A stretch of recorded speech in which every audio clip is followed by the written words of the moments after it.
আসসালামু আলাইকুম। Welcome to Rumas teams kitchen. আশা করছি সকলেই ভীষণ ভালো আছো। আলহামদুলিল্লাহ আমি খুব ভালো আছি। আজকে আমি সিমাইয়ের একটি রেসিপি নিয়ে চলে এলাম, ঝরঝরে বেনারসি সিমাই। আমি বেনারসি সিমাইটাই ইউজ করেছি এখানে। একদমই সরু দেখতে হয়। বাজারে তোমরা বেনারসি সিমাই বললেই পেয়ে যাবে। যদি একান্ত না পাও বেনারসি সিমাই, তাহলে নর্মাল যে আমরা সরু সিমাইটা পেয়ে থাকি সেই সিমাই দিয়ে করা যাবে। এই রকম জড়ালো থাকে। জড়ানো মানে সিমাইটা সাধারণ আমরা যে সিমাইটা কিনতে পাই লম্বা লম্বা স্টিকে থাকে, এটা স্টিকে থাকে না, এটা একদম জড়ানো পাকানো থাকে। সেটাকে আমি হাত দিয়ে ভেঙে এইভাবে রেখেছি 250 গ্রাম। আর রেখেছি কাজু বাদাম 2 টেবিল স্পুন, এইভাবে ভেঙে নিয়েছি। আর আমন্ড রেখেছি 2 টেবিল স্পুন, এটাকেও কেটে রেখেছি। 1 টেবিল স্পুন কিশমিশ, 4টে এলাচ থেঁতো করে রেখেছি। 1 টেবিল স্পুন পেস্তা বাদামটাকেও কেটে রেখেছি। আর স্বাদ মতো চিনি, লাগবে ঘি। আমি 3 টেবিল স্পুন 3 চামচ ঘি ফ্রাই প্যানে অ্যাড করছি।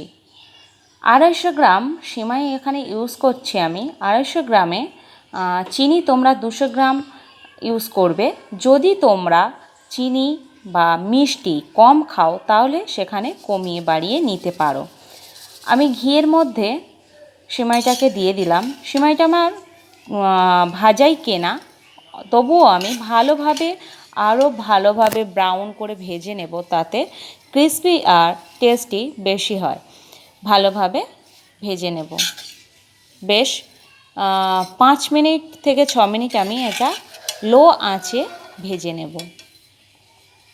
কন্টিনিউ নাড়তে হবে, একভাবে রেখে দেয়া যাবে না, তাহলে তলা থেকে বেশি লাল বা পুড়ে যেতে পারে। তাই 5-6 মিনিট কন্টিনিউ নাড়াচাড়া করে এটাকে ভেজে নিচ্ছি।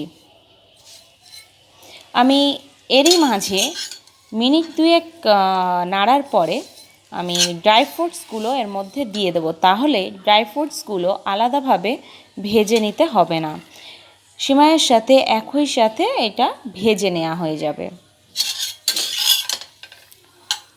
আর যদি তোমরা চাও ড্রাই ফ্রুটস আলাদা ভেজে একেবারে লাস্টে দেবে, সেটাও করতে পারো, বাট আমি একই সাথে ভেজে নিচ্ছি, এতে অসুবিধা কিছুই নেই, একই ব্যাপার, তাই আলাদা করে ভাজলাম না। আমি সসপ্যানে 1 কাপ পানি বা 100 ml পানি দিয়ে দিয়েছি। যেহেতু আমি 200 গ্রাম চিনি রাখছি, 100 গ্রাম পানি নিতে হবে, তার অর্ধেক। এরকম একটা ছোট বলের, একদম ছোট বাটি দেখতেই পাচ্ছ, এরকম ছোট বাটির 1 বাটি পানি নেবে। মোটামুটি চিনি যতটা তার অর্ধেক যেন পানিটা হয়।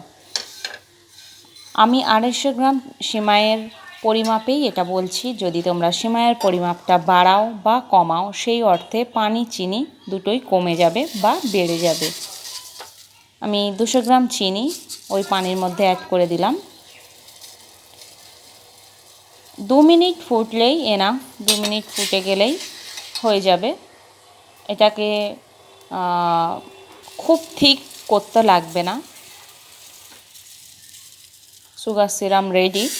আমি ওই সুগার সিরামটাই সিমাইয়ের মধ্যে দিয়ে দিলাম, দিয়ে আমি ঢাকা দিয়ে দিলাম 4 মিনিটের জন্য। তাতে ওই মিষ্টি পানিটা সিমাইয়ের মধ্যে পুরো অ্যাবজর্ব করে গেছে। এবার নাড়াচাড়া করতে থাকবো।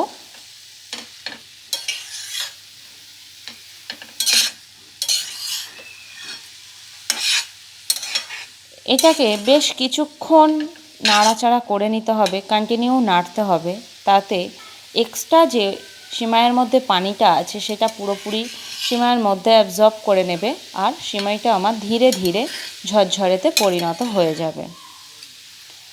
আমি 8 থেকে 10 মিনিট এইভাবে কন্টিনিউ নেড়ে নেব। ছেড়ে রাখা যাবে না, তাহলে তলায় লেগে যেতে পারে। 5 থেকে 8 মিনিট নাড়াচাড়া করলেই এনাফ। আমি 10 মিনিটও করে নিতে পারবো, এতে কোনো অসুবিধা নেই। একদম শুকনো যতক্ষণ না হচ্ছে, একটু পানি পানি আছে বলে মনে হলে তোমরা নাড়তে থাকবে। ভালো লাগলে অবশ্যই লাইক করো, কমেন্ট করো, আর ফ্রেন্ডস ফ্যামিলিদের সাথে শেয়ার করো। এখনও পর্যন্ত যারা সাবস্ক্রাইব করোনি, প্লিজ আমার চ্যানেলটি সাবস্ক্রাইব করে দাও, আর পাশে থাকা বেল বাটনটি অবশ্যই ক্লিক করে দাও, তাতে আমার রেসিপি ছাড়া মাত্রই তোমাদের কাছে পৌঁছে যাবে। দেখতেই পাচ্ছ কত ঝরঝরে হয়ে গেছে বেনারসি সেমাই। আবারও ফিরে আসবো নতুন কোনো রেসিপি নিয়ে। সবাই খুব ভালো থাকো, সুস্থ থাকো, হেলদি থাকো, বাড়িতেই থাকো যতটা সম্ভব হয়। যেহেতু প্যান্ডামিক টাইম চলছে, এই প্যান্ডামিক টাইমে নিজেদের সতর্কে নিজেদের চলাটাই শ্রেয়। তাই খুদা হাফেজ, ভালো থেকো।